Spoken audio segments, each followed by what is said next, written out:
আমি দীর্ঘ 12 বছর যাবৎ বিদেশে আছি। আর বাড়িতে এসে দেখি সম্পত্তি সৎ বোনের নামে উইল করেছে আমার বাবা। আমি বাবার উইল অনেকবার পড়েছি, কিন্তু সেটা পড়ে আমার রক্ত টকবক করে ফুটছে। 2 দিন আগে বাবা মারা যাওয়ায় হঠাৎ করে আমাকে লন্ডন থেকে দেশে ফিরতে হয়েছে। বাবার শেষকৃত্যের পর যখন তার উকিল আমাকে তা উড়িয়ে দিলেন, আমি সেটা পড়ে রাগে লাল হয়ে গেলাম। আমি লন্ডনে পেট্রোল পাম্পে কাজ করতাম, যা বেতন পেতাম তা থেকে আমার খরচের জন্য কিছু টাকা রেখে বাকি টাকা দেশে বাবার কাছে পাঠিয়ে দিতাম। সারা জীবনের পুঁজি জমা করে আর গ্রামের কিছু জমি বিক্রি করে আমার বাবা শহরে একটা বাড়ি এবং কিছু দোকান কিনে নেন। গত 12 বছর ধরে আমি টাকা পাঠাচ্ছি। 17 বছর বয়সে লন্ডনে গিয়েছিলাম, আর এখন আমার বয়স 27 বছর। এরকম হঠাৎ বাবার মৃত্যুর খবর শুনে আমাকে তাড়াতাড়ি ফিরে আসতে হয়। তাই আমার চাকরিও চলে যায়, কারণ তারা আমাকে ছুটি দিতে রাজি ছিলেন না। আমার সাহস ছিল যে আমি যে টাকা বাড়িতে পাঠিয়েছি বাবা নিশ্চয়ই তা আমার জন্য গুছিয়ে রেখেছেন। তাই আমি বাড়ি গিয়ে কোনো ছোটখাটো কাজ করব। কিন্তু আমার বাবার উইল আমার হুঁশ উড়িয়ে দিয়েছে। উইলে লেখা ছিল যে লন্ডনে যাওয়ার জন্য তোমার টাকার প্রয়োজন ছিল, তাই আমি আমার জমির কিছু অংশ বিক্রি করে তোমার টাকার ব্যবস্থা করেছিলাম। তাই এখন এই বাড়ি এবং বাকি সম্পত্তির ওপর শুধুমাত্র রুমির অধিকার। যখন তুমি লন্ডনে গিয়েছিলেন তখনই তুমি তোমার ভাগ পেয়ে গেছ। এটা পরে আমার মাথা ঘুরতে লাগলো। অন্যদিকে আমার বোন যে ছোটবেলা থেকেই মেন্টাল হসপিটালে চিকিৎসাধীন, আমার বাবা কিভাবে তাকে তার সম্পত্তি দিলেন?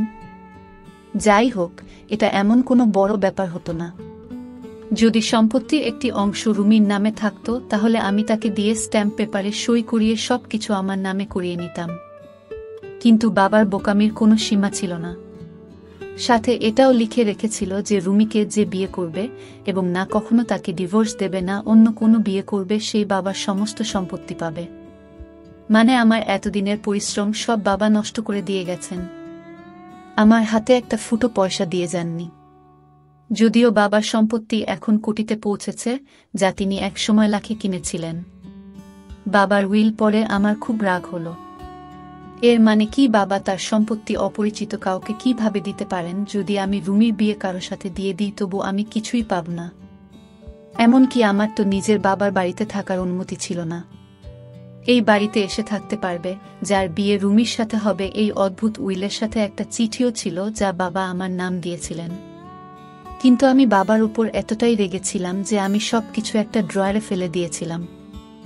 বাবার লেখা শেষ চিঠিটা পড়ার আমার ইচ্ছা ছিল না। আমি জানতাম আমাকে অনুরোধ করা হয়েছে যে রুমি পাগলি, তার সম্পত্তি দরকার, সম্পত্তির লোভে কেউ তাকে বিয়ে করে সারা জীবন দেখে রাখবে। তুমি ছেলে মানুষ, নিজের ব্যবস্থা নিজেই করে নিতে পারবে। বাবা নিশ্চয়ই চিঠিতে এরকমই কিছু লিখেছিলেন। তাই চিঠিটা পড়ার ইচ্ছা আমার মোটেও ছিল না। তাই আমি চিঠিটা ড্রয়ারে রেখে ড্রয়ার বন্ধ করে দিলাম। পরের দিন উকিল আমার কাছে এসে বললেন, আপনাকে এই বাড়ি খালি করতে হবে। আপনি কেবল রুমির উপস্থিতিতে এবং তার সম্মতি নিয়ে বাড়িতে থাকতে পারবেন। আমি রাগের সাথে বললাম, সে পাগল, সম্মতি জানানোর মতো বুদ্ধি তার নেই।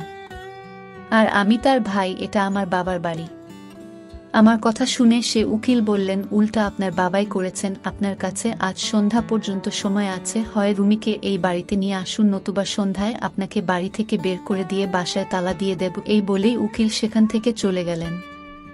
আর আমার দেয়ালে মাথা ঠুকতে ইচ্ছে হচ্ছিল। রুমির বয়স 20 বছর, কিন্তু বুদ্ধি 10 বছরের শিশুর মতো। আর রাগ হলে এটা ওটা তুলে মারার অভ্যাস ছিল। আমি কিভাবে তাকে বাড়িতে আনতে পারি? সে তো আমার অনুপস্থিতিতে পাড়ার বাচ্চাদের জীবন কষ্টকর করে দিত। আমি ভিতরে ভিতরে খুব বিরক্ত ছিলাম, কিন্তু আমার বাবা আমার জন্য আর কোনো উপায় ছাড়েনি। আমি রুমিকে আনতে বিকেলে মেন্টাল হাসপাতালে গেলাম এবং ডাক্তারকে বললাম যে আমি রুমির ভাই এবং কে নিয়ে যেতে এসেছি। ডাক্তার প্রথমে রাজি হচ্ছিলেন না রুমিকে আমার সাথে পাঠাতে। বললেন, রুমির বাবা রুমিকে এখানে ভর্তি করিয়েছেন, তার সম্মতি ছাড়া আমরা রুমিরকে আপনার সাথে পাঠাতে পারব না। আমি ডাক্তারকে বললাম, আমি রুমির ভাই, আর এখন আমার বাবা মারা গেছেন, তাই এখন থেকে নিয়ে যাওয়া আটকাতে পারবেন না। আমি আপনার বিরুদ্ধে কমপ্লেন করব। তখন ডাক্তার লাইনে এসে রুমিকে আমার সাথে পাঠাতে রাজি হলেন। ডাক্তার আমাকে কিছু কাগজপত্রে সই করালেন এবং নার্সকে বললেন রুমিকে নিয়ে আসতে। কিছুক্ষণ পর একটি খুব সুন্দরী মেয়ে তার লম্বা খোলা চুল নিয়ে দাঁড়িয়ে আমার দিকে তাকিয়ে রইলছে। আমি 10 বছর পর তাকে দেখছি এবং তাকে কোনো অ্যাঙ্গেল থেকে পাগল বলে মনে হচ্ছিল না।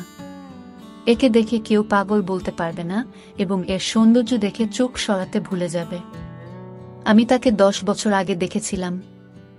সে তখনও সুন্দর ছিল, কিন্তু এখন তার গায়ের রং আরও ফুটে উঠেছে। সে আমার দিকে মায়েরই চোখে তাকিয়েছিল। ডাক্তার বললেন, তোমার ভাই তোমাকে নিতে এসেছে, তুমি এখন তার সাথে বাড়িতে থাকবে। এই কথা শুনে কেন জানি না তার মুখ ফ্যাকাশে হয়ে গেল। সে বলতে লাগলো, আমি শুধু বাবার কাছে যাব, বাবার কাছে ছাড়া আর কারো কাছে যাব না, সবাই আমাকে মারে। আমিও কি তাকে আনতে চেয়েছিলাম, বাধ্য হয়ে ওকে বাড়িতে নিয়ে আসতে হচ্ছে।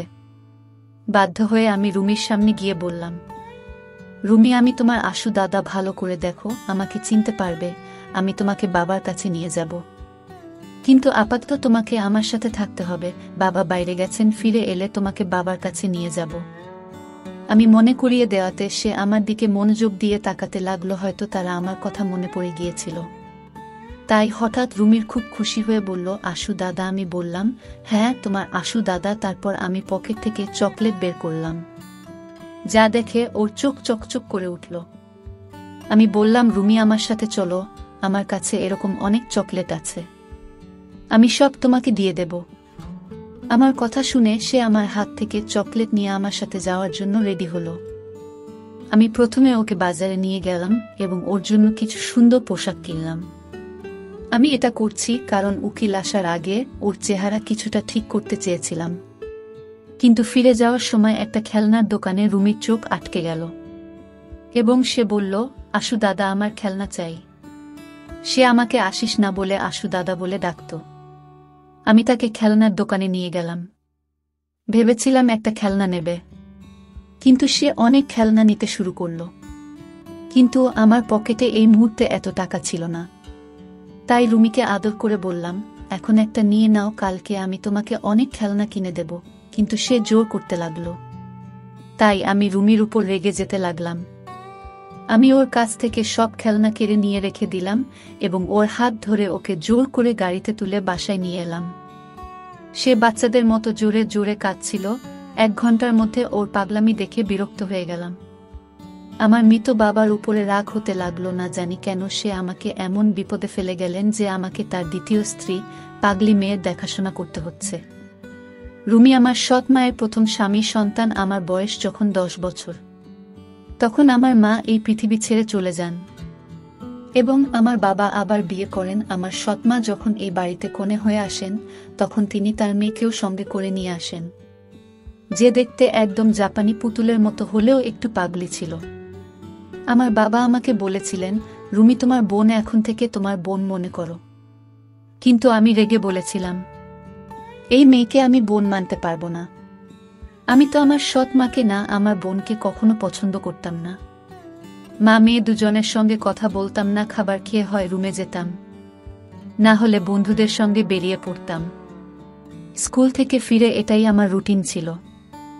আমি মা এবং মেয়েকে অবহেলা করতাম। কিন্তু সুহানা নামের মেয়েটির প্রতি তখন থেকে ঘৃণা অনুভব করতে শুরু করি। যখন আমার নিজের বাবা আমার চেয়ে তাকে বেশি ভালোবাসতেন, তিনি তাকে কোলে নিয়ে এমনভাবে ঘুরতেন যেন সে তার নিজের মেয়ে। আর আমি সৎ, যখন আমি বাবাকে এসব করতে দেখতাম, রাগে আমার রক্ত টকবক করে ফুটত। একবার আমি আমার খেলনা নিয়ে খেলছিলাম, তখন সে আমার খেলনা নেয়ার জন্য জোরাজুরি করতে শুরু করলে আমি তাকে বলেছিলাম, খবরদার আমার খেলা স্পর্শ করবে না। তখন সে জোরে জোরে কাঁদতে শুরু করে।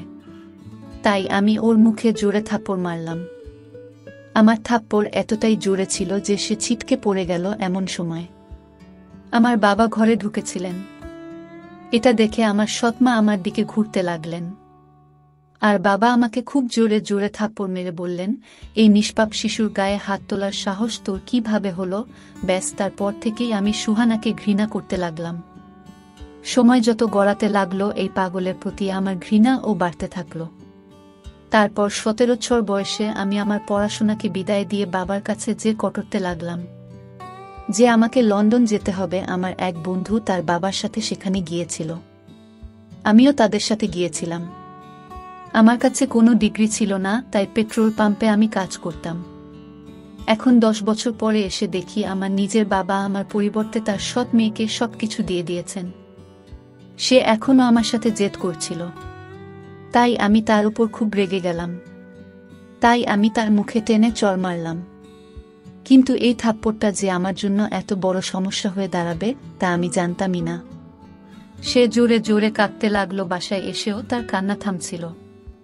কেন যে আমি তাকে থাপ্পড় মারলাম? সন্ধ্যা হয়ে গেছে, উকিল সাহেব যে কোনো সময় বাসায় পৌঁছে যেতে পারে। এবারও আমার রাগ হচ্ছিল যে কেন আমি ঝামেলাকে থাপ্পড় মারলাম। আমি রুমির কাছে এসে বললাম, রুমি, কালকে আমি তোমাকে অনেক খেলনা এনে দেব, এখন চুপ করো। কিন্তু সে ছোট বাচ্চার মতোই কাঁদছিল। আশুদা খারাপ, সে আমাকে থাপ্পড় মেরেছে। কাঁদতে কাঁদতে বলল, আমি বাবাকে বলবো, তাকে বাড়িতে আসতে দাও। এ পাগলিটা জানেও না যে বাবা মারা গেছে। অনেক কষ্টে আমি ওকে চুপ করালাম। 2টো চকলেট খেয়ে এসে চুপ করে গেল। তারপর আমার কথায় সে মুখে হাত দিয়ে কাপড় পাল্টে নিল। চুপ থাকলে ওকে খুব সুন্দর লাগতো, কেউ তাকে দেখে পাগলি বলতে পারবে না। কিন্তু ছিল তো সে পাগলি। ওই যাই হোক, উকিল বাসায় পৌঁছে রুমিকে জিজ্ঞেস করতে লাগলো যে তোমার প্রতি আশুর ব্যবহার কেমন। এ কথা শুনে রুমি আমার দিকে তাকালে আমি ভয় পেলাম যে সে হয়তো বলবে যে আমি তাকে থাপ্পড় মেরেছি। সে বলতে লাগলো, আশু দাদা খারাপ। এই কথা শুনে আমি হতবাক হয়ে গেলাম। তারপর সে বলল যে আমাকে খেলনা এনে দেয় না। উকিল বললেন, আমি যদি তোমার দাদাকে টাকা দিই তাহলে সে তোমাকে অনেক খেলনা কিনে দেবে। এই বলে উকিল সাহেব আমাকে একটা চেক দিয়ে বললেন, তোমার বাবা যে দোকান কিনেছিলেন তার অর্ধেক ভাড়া রুমির চিকিৎসার জন্য খরচ করতেন, আর বাকি অর্ধেকটা তার ভবিষ্যতের জন্য ব্যাংকে জমা আছে। এখন সে বাড়িতে আছে আর তুমি তার দেখভাল করছো, তাই তুমি এখন এটা রাখো। রুমির বিয়ের পর এই চেক ওর স্বামী পাবে। এটা শুনে আমি হতভম্ব হয়ে গেলাম। আমি তার কাছ থেকে সেই চেকটা নিয়ে দেখলাম।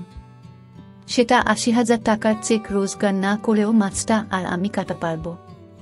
পরের দিন রুমির জন্য অনেক খেলনা নিয়ে এলাম।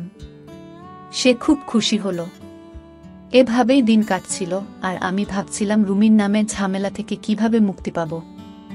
আমি চাইতাম রুমির নামে মেয়ের হাত থেকে রেহাই পাব, সাথে সমস্ত সম্পত্তি পাব। তারপর আমি আমার এক বিশ্বস্ত বন্ধুর সাথে কথা বললাম যে আমি এমন একটা বোকা ছেলে চাই যার সাথে আমি বোনের বিয়ে দিয়ে সমস্ত সম্পত্তি আমার নামে করে নিতে পারি।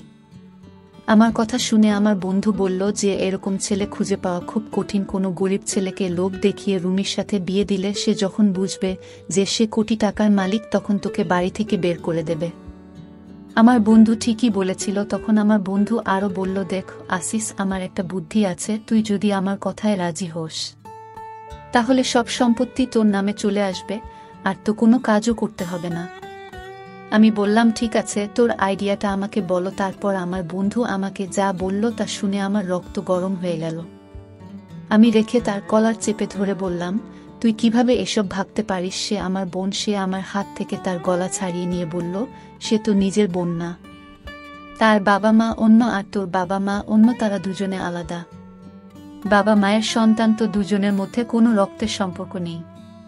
তুই তাকে বিয়ে করতে পারিস আর এটাই একমাত্র উপায় যে তুই সবকিছুর মালিক হতে পারবি। কথা শুনে আমি চুপ হয়ে গেলাম। আমার বন্ধু ওখান থেকে চলে গেল আর আমি চিন্তায় পড়ে গেলাম। কিন্তু যখন রুমিকে বিয়ের কথা ভাবি তখন আমার মন কেঁপে উঠত যে কিভাবে ওকে বিয়ে করব, এটা কোনোভাবেই সম্ভব না। কিন্তু এটাও ঠিক, আমি যার সাথে রুমির বিয়ে দিই না কেন সে কোটি টাকার সম্পত্তি দেখে আমাকে আমার নিজের বাড়ি থেকে বের করে দিত। পরের দিন আমি আমার বন্ধুকে বললাম, তুই ঠিকই বলেছিস। আমি উকিলের সাথে কথা বলেছি, সে আমার সুহানা সম্পর্কের কথা জানে। তাই সে বলছে, ঠিক আছে, কিন্তু তোমার উইলের কথা মনে আছে তো? তুমি আর বিয়ে করতে পারবে না। রুমিকে ছাড়তেও পারো, সেক্ষেত্রে তোমার কাছ থেকে সবকিছু নিয়ে নেওয়া হবে। এটা সেই কাঁটা যেটা আমার গলায় আটকেই ছিল। আমি তো ভুলেই গিয়েছিলাম যে আমার বাবা আমার জন্য কি কাঁটা বিছিয়ে রেখেছেন। আপাতত আমাকে রুমিকে বিয়ে করতে হবে যাতে আমি ভালো পরিমাণে টাকা পাই এবং তা দিয়ে নিজের ব্যবসা শুরু করতে পারি। একবার আমার ব্যবসা প্রতিষ্ঠিত হয়ে গেলে আর কোনো সমস্যা থাকবে না। বন্ধুরা, গল্পটি আজকে এখানে শেষ করছি। গল্পটির বাকি অংশ দেখার জন্য আমাদের চ্যানেলটির সাথেই থাকুন। আর হ্যাঁ, গল্পটি আপনাদের কাছে কেমন লেগেছে তা কমেন্ট করে জানাবেন। দেখা হচ্ছে নতুন ভিডিওতে, ততক্ষণ ভালো থাকুন।